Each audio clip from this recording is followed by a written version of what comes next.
할렐루야. 또 말씀 속에서 주의 음성 듣게 계시기를 예수 이름으로 축원합니다. 귀하신 하나님의 말씀은 마태복음 2장 1절부터 12절입니다. 자, 하가의 시간, 지난 시간에 공부했던 거 한번 복습하겠습니다. 자, 지난 시간은 대강절 첫째 주일이었죠. 대강절의 핵심은 두 가지입니다. 첫째, 예수님이 오셨습니다. 그 예수님이 다시 오실 것입니다. 자, 우리 동의하시면 다 같이 아멘 합시다. 자, 예수님이 이 땅에 오실 때 마리아는 통로로 쓰임 받았습니다. 자, 이때 당시의 사회적인 조건에 의하면 이스라엘의 결혼 제도는 두 가지로 된다고 그랬죠. 첫째는 약혼입니다.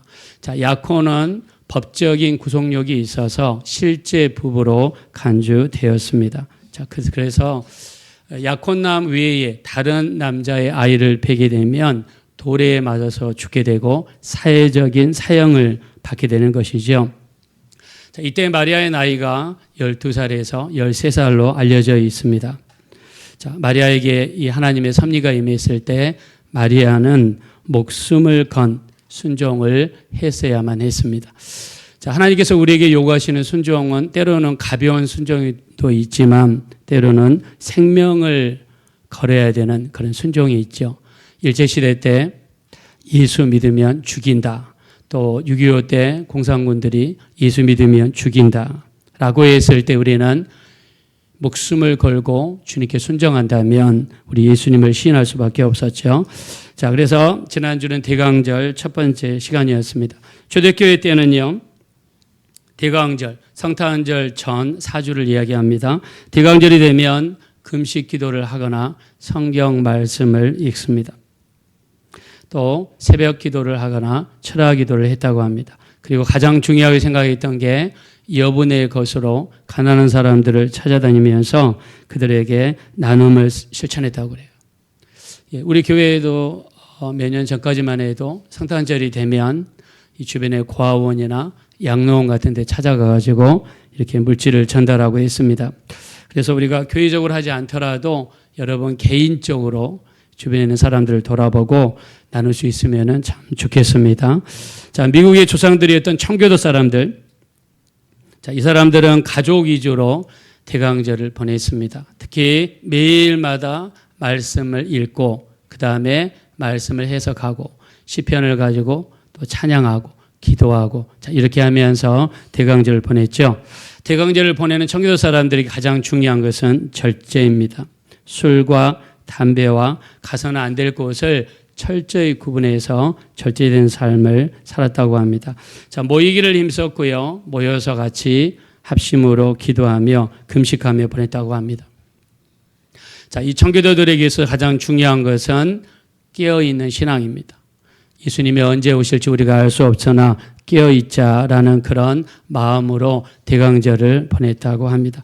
자, 이들의 마음 자세는 간절함입니다. 자, 중요하니까 우리 시편 130편 6절 한번 다 같이 읽어봅시다. 시작. 파수꾼이 아침을 기다림보다 내 영혼이 주를 더 기다리나니 참으로 파수꾼이 아침을 기다림보다 더 하도다. 아멘. 자, 파수꾼은 밤을 새면서 성을 지키는 사람이죠. 아침이 누구보다도 빨리 오기를 기다리는 사람입니다. 마치 파수꾼이 아침을 기다리는 것처럼 내 영혼이 주를 더 기다린다 이렇게 표현했습니다. 자, 이번 대강절 기간 동안에 우리의 심령이 우리의 영혼이 주님을 이렇게 기다렸으면 좋겠습니다. 자, 이렇게 동의하시면 한번 다 같이 아멘 하겠습니다. 자, 마리아의 순종을 지난주에 나눴습니다. 주의 요정이오니 말씀대로 내게 이루어지이다. 자, 마리아의 순종은 단순한 순종이 아니라 생명을 건 순종이었고 사회적 사형을 각오한 순종이었다. 자, 그래서 대강절 기간 동안 우리도 하나님의 말씀에 이런 순종을 하고 있는가? 정말 사회적 사형을 각오하더라도 그리고 생명을 건 순종 이런 모습이 우리에게 있는가? 또 힘들고 어려운 상황 속에서도 이런 모습이 나올 수 있는가 한번 점검해 봤으면 좋겠습니다. 자, 오늘은 여러분과 같이 나누고 싶은 말씀은 동방박사들입니다. 자, 동방박사는 우리가 많은 설교도 하고 많이 들었기 때문에 저도 조심스럽게 접근하고 싶은데요. 자, 동방박사들 우리가 헬라어 복수로 마고스라고 합니다. 자, 마고스라는 뜻은 요즘에 이야기하는 박사, 대학원에서 석사를 졸업하고 박사과정 또 거쳐서 이렇게 5년 정도 지나 박사를 받는 그런 박사가 아니라 이 마고스라고 하는 단어는 천문학자, 별을 보면서 미래를 예언하고 현 시대를 가늠하는 천문학자에 가깝다라고 할 수 있습니다. 자, 이 사람들의 고향이 사베라고 알려져 있습니다. 사베는 이란의 중부 지역에 있는 그런 조그마한 마을이라고 그럽니다. 사베에 가면은요, 지금도 동방박사의 무덤이 거기에 있다라고 전해집니다. 자, 이 동방박사 동네를 가장 먼저 발견한 사람은 마르코 폴로입니다.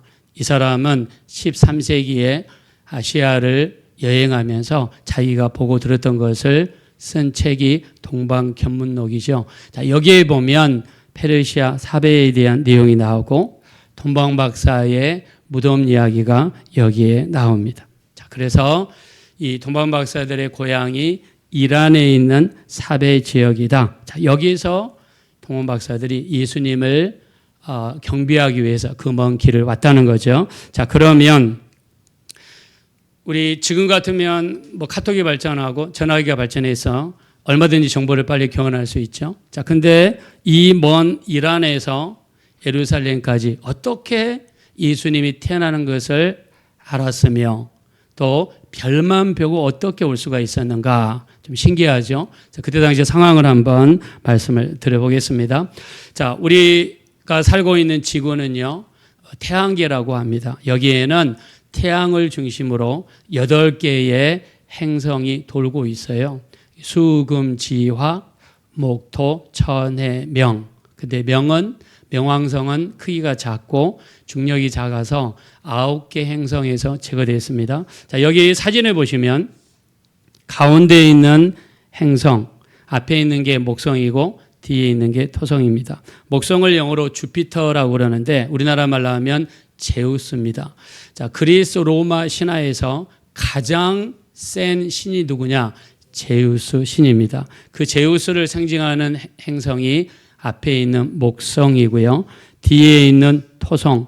토성은 뭘 상징하냐면 바로 가나안 지방을 상징합니다. 이스라엘을 상징한다고 그래요. 그래서 목성은 이 제우스 신을 상징하니까 왕을 상징하는 거고 토성은 이스라엘을 상징한다는 거죠. 자, 근데 별이 밝게 빛나는 거를 상합이라고 단어를 쓴다고 그래요. 상합. 서로 합쳐져서 보인다는 뜻이죠. 우리 지구에서 봤을 때. 근데 여러분 이 그림을 보시면 태양을 중심으로 도는 행성 중에서 가장 큰 게 2개예요. 목성과 토성입니다. 근데 이 2개가 겹쳐지는 시기가 그렇게 많지가 않은데, 자, 이 2개가 겹치게 되면 지구에 굉장히 빛나는 빛을 발산한다고 그럽니다. 그래서 목성 왕을 상징하고 토성 바로 이스라엘을 상징하는 이 2개가 겹쳐질 때 가장 빛이 난다고 그래요. 그래서 이 사람들이 이란에서 딱 지켜봤을 때 보니까 목성은 왕을 상징하고 토성은 이스라엘을 상징하는데 이스라엘을 상징하는 이 별과 왕을 상징하는 별이 겹쳐졌단 말입니다.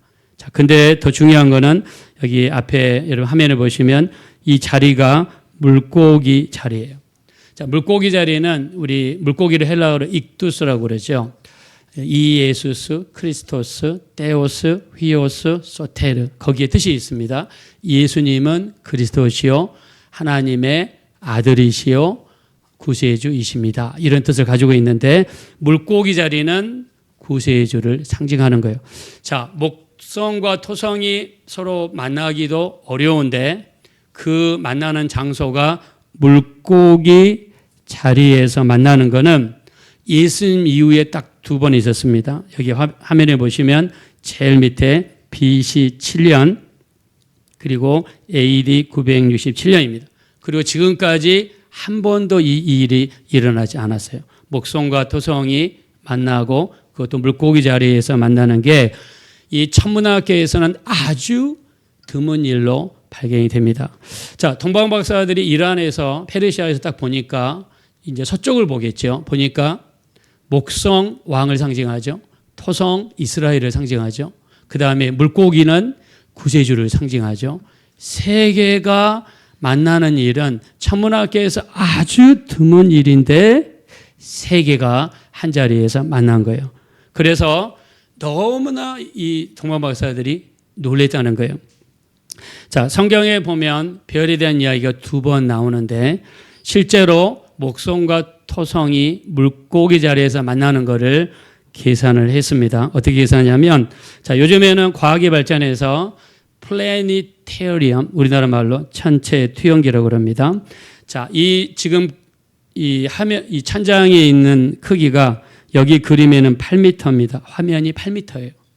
그래서 이런 프로젝터 같은 거를 이렇게 천장에다가 쏩니다. 쏘아가지고 그 지구, 수금, 지화, 목토, 천해명, 이 모든 행성 별들의 공전 주기를 계산해 가지고 거꾸로 돌리는 거예요. 돌렸더니 자, 여기 화면을 보시면 과학적으로 발견된 겁니다. 제가 주장하는 게 아니라 목성과 토성이 물고기 자리에서 딱 3번 만났는데 그게 BC 7년 5월 29일, 9월 29일, 12월 4일 3번 만나는 걸로 발견됐습니다. 과학적으로 이게 BC 7년이에요. 그럼 예수님이 언제 태어났어요? BC 7년에 태어나셨을 것이다 라고 추측해 볼 수 있습니다. 자, 이때 예수님이 태어났을 때 헤롯의 이름이 헤롯 대왕이죠. 이 사람이 2살 미만의 아기들을 다 죽이라고 그랬죠. 베들레헴에서 죽이라고 그랬습니다. 이 사람이 헤롯 대왕이에요. 헤롯 대왕은 역사상으로 BC 4년에 죽었어요. 이때 나이가 70살입니다. BC 4년에 죽었는데 그러면 예수님은 BC 4년 전에 태어나신 게 맞죠. 그래서 BC 7년이 아마 예수님 탄생일 것이다. 자, 오늘 본문 말씀 한번 보겠습니다. 주보로 가셔서 우리 한번 2절 봅시다. 자, 2절 다 같이 한번 읽어보겠습니다. 시작. 유대인으로 왕으로 나신 이가 어디 계시냐? 우리가 동방에서 그의 별을 보고 그에게 경배하러 왔노라 하니. 아멘. 자, 여기 보니까는 동방에서 그의 별을 보고 그에게 경배하러 왔다. 자, 여기에 동방에서 별을 보고 이렇게 경배하러 왔다. 이렇게 해서요. 자, 그러면, 자, 그리고 마지막 별에 대한 기록은 우리 한번 9절 한번 보겠습니다. 9절.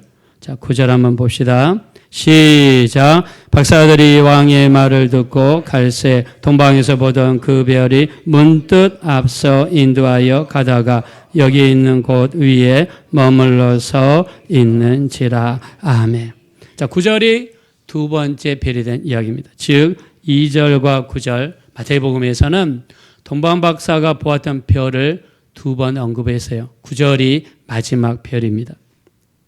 그러면 이렇게 추측할 수 있죠. 과학적으로 보니까 여기 화면에 보시면 목성과 토성이 물고기 자리에서 만난 날이 5월 29일, 9월 29일, 12월 4일이란 말이죠. 이 사람들이 처음 관측한 날짜가 5월 29일이기 때문에 목성과 토성이 물고기 자리에서 만난 것 때문에 굉장히 놀랐을 거라고 추측을 합니다.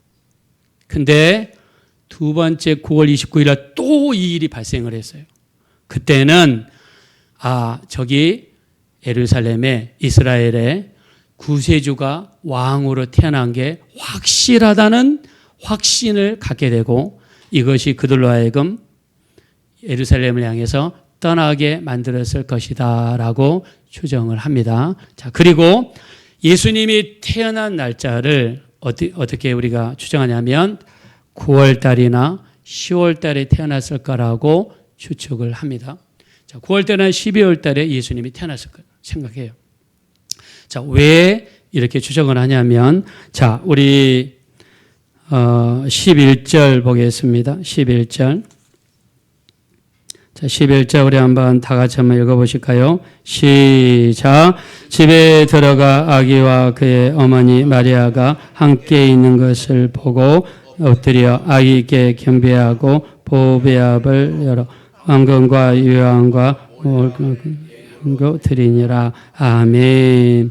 자, 여기 11절에 누가복음 2장에서 목자들이 예수님을 뵙죠. 근데 거기는 구유로 되어 있습니다. 거기에 나와 있는 아기는 헬라어로 갓 태어난 아기로 표현이 돼요. 자, 근데 마태복음 2장에 나와 있는 이 아기는요,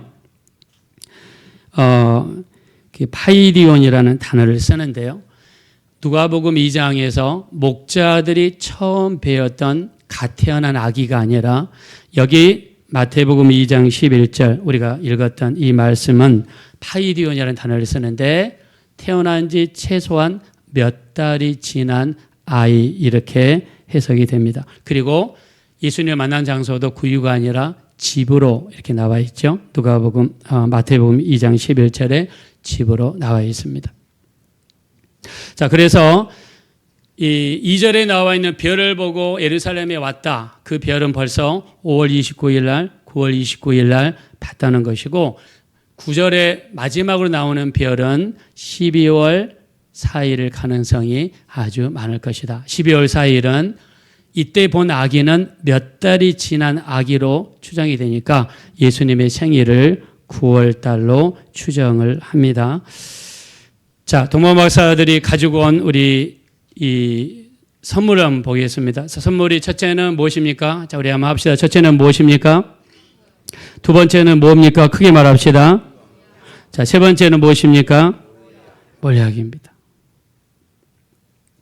자, 근데 여러분 성경 읽다 보면 이런 생각 안 하십니까? 왜 동방 박사들이 예수님을 만나러 올 때 세 가지를 가져왔나? 이란 땅에는 석유 많이 나거든요. 뭐 석유 좀 싸가지고 올 수 있죠. 아니면 이란에는 뭐 비단이 많으니까 비단을 가져갈 수 있죠. 또 이 사베라고 하는 지역은 포도도 많으니까 포도 농구를 가져갈 수 있어요. 근데 왜 동방 박사들이 예수님을 뵐 때 세 가지를 가져갔을까? 자, 그러면 그때 당시의 관습으로 돌아가 보면 이때 당시에 왕을 찾아갈 때 드리는 이 구성이 있습니다. 첫째는 기금속, 두 번째는 향품, 세 번째는 비싼 희귀품을 가져간다고 그래요. 이 조합으로 왕을 뵐 때 가져간다고 그럽니다. 자, 예를 들면 우리 스바 여왕 여러분 아시죠? 솔로몬 왕을 배웠던 스바 여왕이 솔로몬 왕한테 가지고 왔던 선물을 한번 보겠습니다. 여기 화면을 보시면 열왕기상 10장 2절에 첫째는 금입니다. 두 번째는 향품입니다. 세 번째는 보석입니다. 이 조합이 당시에 굳어져 있는 일종의 약속이었다. 자, 그래서 이 예루살렘의 왕이 태어났는데 구세주로 태어났단 말이죠. 그래서 이 왕에게 걸맞는 선물을 준비한 것이 황금이고 유향이고 몰약입니다. 황금은 왕을 상징하고요. 유향은 하나님께 제사 지낼 때 쓰는 향품이죠. 제사장으로 오신 예수님. 몰약은 죽은 사람을 염할 때 바르는 아주 비싼 염약입니다. 이 몰약은 육체로 오신 예수님을 상징한다 할 수 있습니다. 자, 이 예루살렘 우리 별자리를 보니까 이 토성이죠. 토성은 가나안을 상징하고 이스라엘을 상징한다고 그랬습니다. 예루살렘까지 갔습니다. 가서 헤롯 왕을 배웠죠. 이때의 왕이 헤롯 대왕입니다. 자, 신약 성경에 보면 딱 4명의 헤롯 왕만 알면 성경이 이해가 됩니다. 예수님이 태어날 때 왕 헤롯 대왕, 이 아기들 2살 미만 아기들 다 죽이는 왕이죠. 그 다음에 예수님 살아생전에 있었던 왕이 헤롯 안티파스, 두 번째 왕이죠. 베드로를 감옥에 가두고 연설을 하다가 이는 사람의 소리가 아니라 신의 소리를 걸을 때 하나님께 영광을 돌리지 않아서 이 벌레에 먹혀 죽은 왕, 이 사람이 헤롯 아그리파 1세. 마지막 헤롯 아그리파 2세는 사도 바울을 재판했던 그런 왕입니다. 자, 이 4명의 헤롯만 알면 성경을 확실하게 알 수 있는데, 자, 여기 화면에 보이는 임금은 헤롯 대왕이에요. 자, 헤롯 대왕을 조금 설명을 필요합니다. 이 사람은 원래 유대인이 아니에요. 유대인이 아니고 그래서 왕이 될 수 있는 위치에 있지 않았습니다. 자, 근데 이때 부상하고 있는 중동 지방 유럽에서 부상하는 세력이 로마 세력인데 로마 정부의 환심을 사서 유대 지역의 왕위에 올랐습니다. 자, 원래 로마 전에는 유럽을 지배하고 있는 나라가 이 헬라 문명이었죠. 헬라의 가장 위대한 왕 여러분 잘 아시죠? 죽을 때 관 밖으로 내 손을 밖으로 보이게 하라. 그래서 사람이 죽을 때 아무것도 가져가지 못하는 걸 보이라 했던 왕이 누구죠? 알렉산더 대왕이죠. 알렉산더 대왕은 어린 나이에 유럽을 통합했어요. 33살에 유럽과 중동을 통합했어요. 근데 풍토병, 전염병에 걸려서 33살에 죽었습니다. 죽으면서 헬라 제국이 4개로 분열이 됐어요. 그리스가 있는 본토, 터키에 있는 지역, 이집트에 있는 톨레미 왕조, 중동 지방에 있는 셀루코스 왕조가 있어요. 이 셀루코스 왕조가 문제입니다. 이 사람들은요, 예루살렘을 그렇게 핍박했어요. 이스라엘 백성들을 핍박했어요. 이스라엘 백성들이 안 먹는 이 짐승이 있죠. 돼지고기죠. 돼지고기 안 먹습니다. 저도 캐나다에서 그 유대인들이 운영하는 자동차 서비스 센터 가면 이 사람들은 돼지고기를 안 먹어요. 근데 그 아들들은 몰래 먹더라고요. 예, 아버지 몰래 막 먹어요. 얼마나 먹고 싶었으면 이렇게 먹더라고요. 자, 근데 이 유대인들이 싫어하는 돼지 목을 따가지고 하나님의 성전 앞에서 제사를 지내요. 이게 셀루코스 왕조예요. 이거를 인도에 있던 사람이 안티우쿠스 4세라고 하는 사람인데 이름이 에피파네스예요. 에피파네스라는 이 사람은 잔인해서 이스라엘 백성들로 하여금 제우스 앞을 지나게 만들고 하나님의 성전 안에다가 여기에다가 제우스 동상을 세우고 그리고 경배하게 만들었어요. 하나님의 성전에 돼지를 갖다 놓고 제사를 지내니까 여기에 유대인들의 청년이 들고 일어났어요. 이때 앞장서던 사람이 마카비라고 하는 청년이에요. 마카비라는 청년이 이 이스라엘에 있는 모든 청년들을 동원해 가지고 이 셀루코스 왕조에 대항했습니다. 그래서 그들을 예루살렘에서 몰아내고 성전을 회복했어요. 그래서 이날을 수전절이라고 불러요. 그래서 요한복음 10장 22절에 예수님께서 수전절날 예루살렘에 올라가세요. 구약에도 없고 성경 어디에도 없는 수전절이라는 단어가 요한복음 10장 22절에 나와요. 이 수전절은 마카비를 중심으로 성전을 회복한 날을 기념하는 날이에요. 마카비라는 청년이요, 이 예루살렘을 회복한 다음에 자기 왕조를 세웠어요. 이 왕조가 하스몬 왕조입니다. 하스몬 왕조를 세워가지고 이 왕조가 100년이 갔어요. 가다가 헤롯 대왕이 이 왕조를 무너뜨리고 그리고 자기가 왕위에 올랐어요. 그래서 로마 정부의 힘을 얻어가지고 유대 지역의 왕이 됐습니다. 자, 근데 마카비 왕조를 하스몬 왕조라고 그랬죠. 여기 있는 공주와 결혼해요. 왜냐하면 자기에게 정통성이 없으니까. 그래서 이 사람이 실시했던 게 뭐냐면 예루살렘에 있는 이 수르바벨 성전이 되게 작았거든요. 이거를 예수님 시대에 어마어마한 크기로 성전을 확장시켰습니다. 그 이유는 민심을 사고 자기 왕권을 강화하기 위해서. 그래서 누가 왕이 된다는 이야기만 들으면 이 사람은 몸이 전율이 일어나는 사람이에요. 공포가 일어나는 사람이에요. 여기에 노이리제 걸린 사람이에요. 그래서 왕이 될 만한 사람이 있으면 무조건 싹을 잘랐는데, 자, 여러분 보십시오. 여기 화면에 보시면 장인도 죽이고 장모도 죽이고 처남도 죽이고 자기 아내도 죽이고 아들 3명도 죽인 정신병자. 이런 사람이 바로 헤롯 대왕입니다. 자, 그러면 자, 3절 보겠습니다. 우리 한번 3절 다 같이 읽어봅시다. 자, 2절 3절 읽어보겠습니다. 시작. 유대인의 왕으로 나신 이가 어디 계시냐? 우리가 동방에서 그의 별을 보고 그에게 경배하러 왔노라 하니 헤롯 왕과 온 예루살렘이 듣고 소동한지라. 아멘. 소동한지라를 헬라어로 찾아보니까 타라소라는 뜻인데 두려움에 빠지다는 뜻이에요. 자, 헤롯 대왕은 누가 왕이 되려고 그러면 이 노이리제가 걸린 사람이어서 여기 우리가 앞에 살펴본 것처럼 자기 아내까지 죽인 사람. 차가에서 세력이 셀 것 같으면은 자기 아내까지 죽인 사람입니다. 자, 근데 2절과 3절에 우리가 유대인의 왕으로 나신 이가 어디에 있느냐? 우리가 그에게 경배하러 왔다. 이 이야기를 동방박사라도 들었을 때 이 사람은 당황하고 두려움에 떨었습니다. 그리고 동방박사도 이야기하죠. 어디 있는가 발견한 다음에 내게로 돌아와라. 그러면 우리가 가서 경배하겠다. 자, 이 헤롯 대왕이 경배하겠다고 한 말은 거짓말이었죠. 장소를 발견한 다음에 동방 박사까지 죽이려는 계획을 세웠습니다. 성경에 보면 예수님에 대한 예언이 많습니다. 예수님이 베들레헴에서 태어나실 것이다. 2살 미만의 아이를 죽일 것이다. 동방 박사들이 방문할 것이다. 구약에 다 이루어진 것이 그대로 신약에서 이루어졌어요. 여러분, 성경은 사실이고요. 성경은 하나님의 말씀하신 대로 그대로 이루어지는 줄로 믿습니다. 저는 지난주에 이사야서 55장 말씀을 묵상했습니다. 우리 55장 10절과 11절에 보면 비와 눈이 하늘에서 내려서 다시 그리로 돌아오지 아니하고 땅을 적시고 소출이 나게 하며 파종하는 자에게 종자를 먹는 자에게 양식을 준 것 같이 내 입에서 나가는 말도 헛되이 내게로 돌아오지 아니하고 내 기뻐하는 뜻을 이루며 내가 보낸 모든 일에 형통함이로다 그랬습니다. 여러분, 하나님의 말씀은, 하나님께서 이 기록한 성경 말씀은 어떤 일이 있더라도 그대로 이루어지는 줄로 믿습니다. 예수님이 다시 오시는 거 반드시 이루어져요. 그너가 그때는 아무도 모르지만 깨어있는 사람에게는 우리가 주님 오시는 걸 알 수 있지만, 언젠지는 모르지만 그래도 깨어있는 사람에게는 어느 정도 알 수 있지만 잠자는 영혼에게는 도적같이 오신다고 그러죠.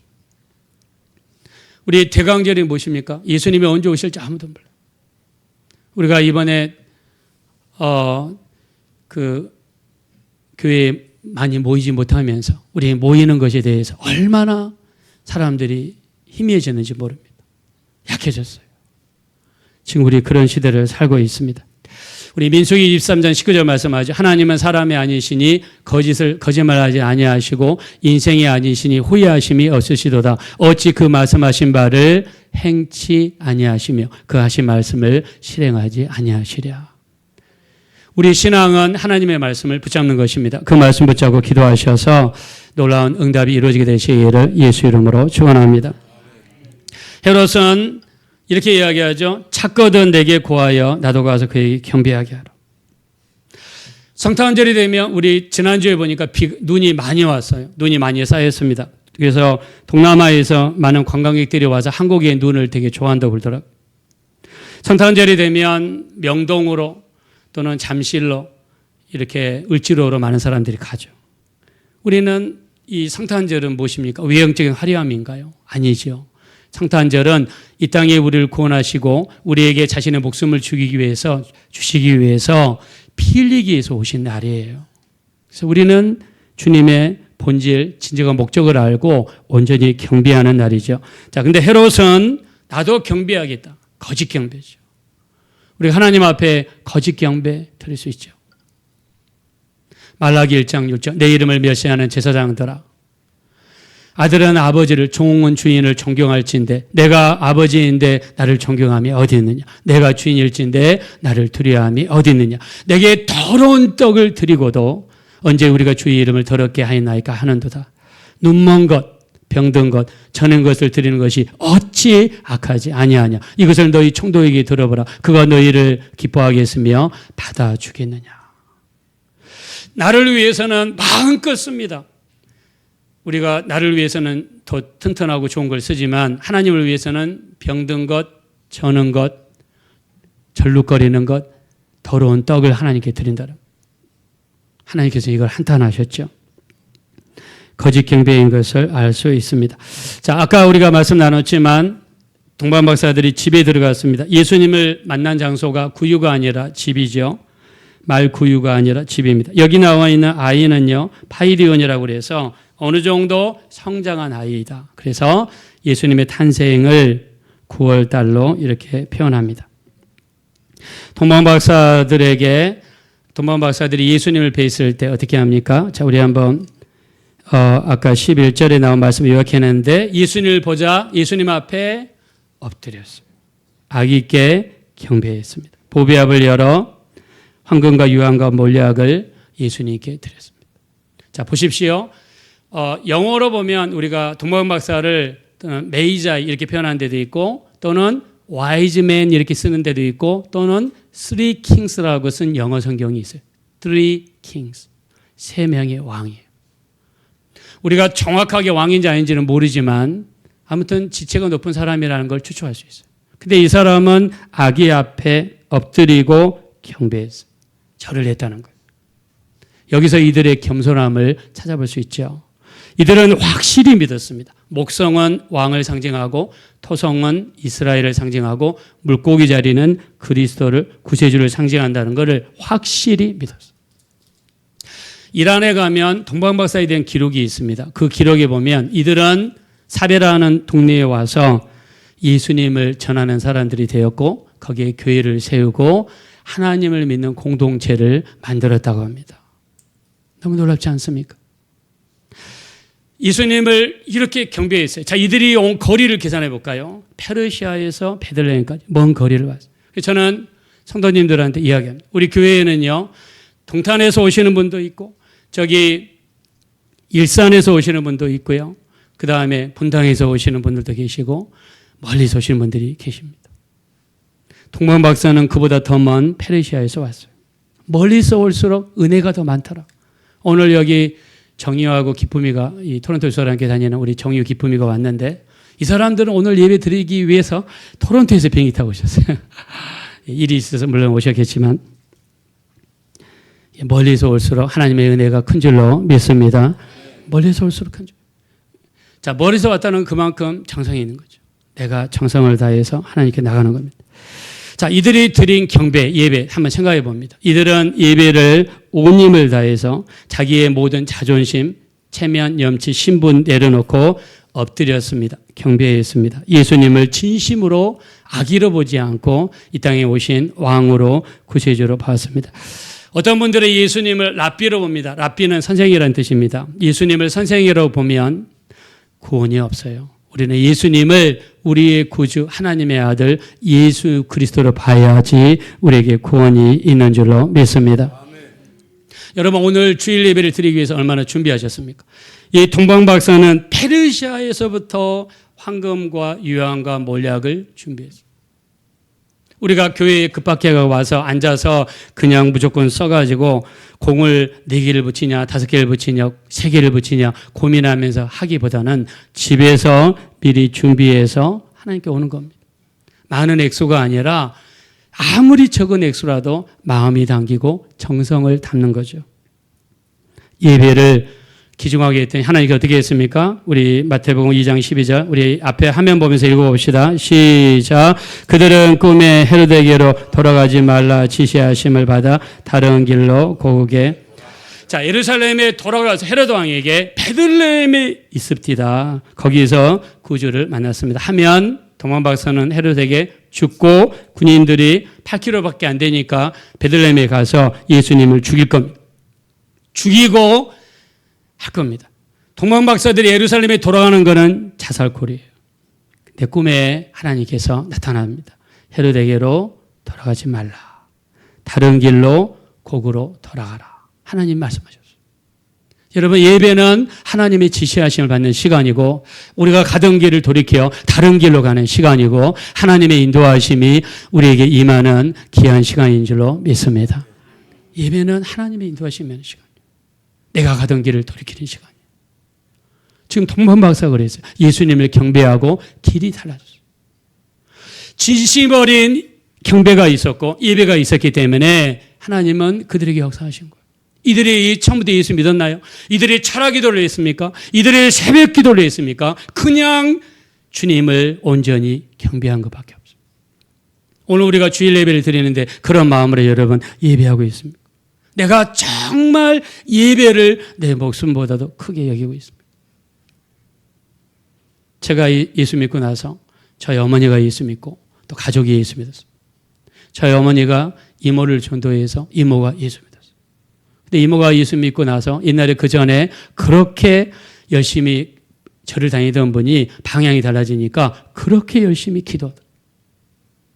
근데 아들이 서울에서 결혼을 하는데 택시를 대절해서 서울까지 가려고 하는 날이 주일이에요. 주일날 집 앞을 나오는데 뒤에서 음성이 들려요.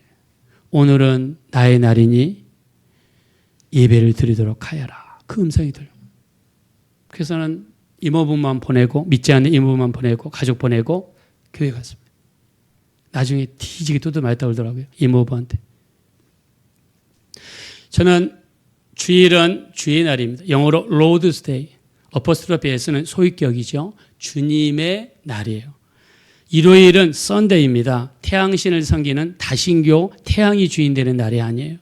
오늘은 주님의 날이에요. 주님께 바치고 주를 위해서 우리가 일주일을 사는 거예요. 내가 주일날 교회 가서 하나님께 예배드리고 최선을 다해서 돈반 박사와 같이 황금과 유황과 몰약은 못 드린다 할지라도 내 정성을 다해. 우리가 지금은 교회 가서 헌금할 때 우리가 앱 켜가지고 쉽게 이렇게 돈을 보내죠. 이날에는 이런 앱도 없고 우리 인터넷도 없었어요. 이날에는 토요일 날 오전에 은행문을 여니까 은행에 가서 신권을 바꿔가지고 만약 바빠서 그것도 못하면 집에서 물을 현찰을 물속에 집어넣은 다음에 빼서 다리미로 달았습니다. 왜요? 하나님께 드리는 거니까. 최선을 다해 드리는 거예요. 이런 모습이 있었다는 거죠. 화면에 나온 남자는 이 비행기 조종사입니다. 주 조종사가 아니라 보조 조종사입니다. 영어로 First Officer 또는 Standby Pilot이라고 한다고 그래요. 아메리칸 에어라인에서 일하는 사람인데 비행기 조종사는요, 그 스케줄 전에 그 전날 12시 전까지 비행기 조종사만이 들어갈 수 있는 앱에 들어가서 거기에 빈 자리가 있으면 먼저 자기 이름을 올리면 자기가 그 다음날 비행 스케줄에 포함된다고 합니다. 물론 주 조종사는 항상 정해져 있지만 보조 조종사는 먼저 들어간 사람이 거기를 간다고 그래요. 그래서 장거리일수록 인기가 별로 없대요. 왜냐하면 오랜 시간이 걸리니까.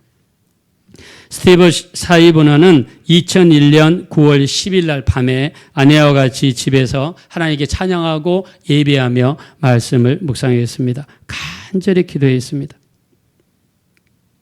그리고 나서 밤 8시에서 9시 사이에 비행기 조종사들이 들어가는 앱에 들어가서 거기에서 빈자리가 있었습니다. 이 9월 11일 이때 뉴욕 쌍둥이 빌딩이 무너진 날이죠. 9월 11일 보스턴에서 LA까지 가는 비행기 부조종사석이 비어 있어서 거기에 자기 이름을 첫 번째로 올렸습니다. 근데 나중에 12시 전에 보니까 마이클이라는 사람의 이름이 거기에 올라와 있는 거예요. 이 사람이 시니어 조종사입니다. 그래서 자기보다 경력이 더 많고 계급이 더 높으면 그 사람은 언제든지 보조 조종사 이름을 빼고 자기 이름을 거기다 올릴 수 있다고 그럽니다. 영어로 시니어리티라는 제도 때문에 가능하다고 그래요. 그래서 12시에 보니까는 자기 이름 스티브 샤이버너 이름이 빠지고 그 마이클이라는 사람의 이름이 올라와 있대요. 이 사람이 자기 이름을 올린 거예요. 그래서 그 다음에 비행을 못했습니다. 근데 그 비행기가 아메리칸 에어라인 11번인데 쌍둥이 빌딩 중에 하나를 박아가지고 거기 있는 사람 93명이 순간에 죽어버리고 말았어요. 이분은 나중에 하나님 앞에 늘 이렇게 기도했다고 그럽니다. 나의 비행을 하나님의 손에 맡깁니다. 자, 이분은 비행기를 타니까 비행기가 사실 저도 옛날에 올랜도 플로리다에서 다른 미국의 그 도시를 가는데 비행기가요, 난기류를 만났는데 세상에 느낌이 한 5m, 7m 정도 될 것 같아요. 자리가 안전벨트만 안 맸으면 막 올라갔다 내려갔다 한 5분 정도 이렇게 하는데요. 정말 마지막인 줄 알았습니다. 정말 무섭더라고요. 그래서 아마 이분도 저녁에 아내와 같이 기도했던 것 같습니다. 내 비행을 하나님께 맡깁니다. 이번에 나중에 교회에서 간증을 했어요. 내 생명을 하나님이 지키셨다라고 간증했습니다. 자, 우리가 하나님을 경배하는 삶, 하나님께 예배하는 삶, 예배하고 기도하고 맡기는 삶. 여러분 아무것도 아닌 것 같아도 쌓이고 이게 깊어질수록 하나님의 개입의 역사가 많아지게 될 줄로 믿습니다. 우리 하나님께서는 동방 박사의 방향을 바꿔주셨습니다. 원래는 헤로드에게 돌아가는 것인데 하나님이 동방 박사의 방향을 바꿔주셨습니다. 이들에게 피할 길을 하나님이 내주셨습니다. 그리고 새로운 길로 인도하셨습니다. 우리가 이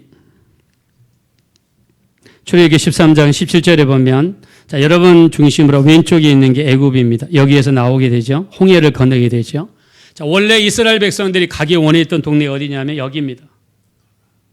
자, 여기를 비아 마리스 또는 블레셋 길 또는 해안도로. 왜냐하면 보세요. 여기 예루살렘이잖아요. 여기가 애굽입니다. 직진이에요. 근데 하나님은 이 길로 인도하셨어요. 출애굽기 13장 17절에 이렇게 이야기합니다. 블레셋 사람의 땅의 길 이거죠. 블레셋 사람의 땅의 길. 가까울지라도 하나님이 그들을 그 길로 인도하지 아니하셨으니 이 백성이 전쟁을 하게 되면 마음을 돌이켜 애굽으로 돌아가셨습니다. 자, 이 길에는 블레셋 군대가 포진하고 있고요. 여기에는 애국 군대가 매복하고 있습니다. 그래서 만약에 이 길로 갔더라면 전쟁을 하거나 매복한 군인들에 의해서 죽게 되죠. 하나님은 홍해 길로 이렇게 인도하신 것이죠.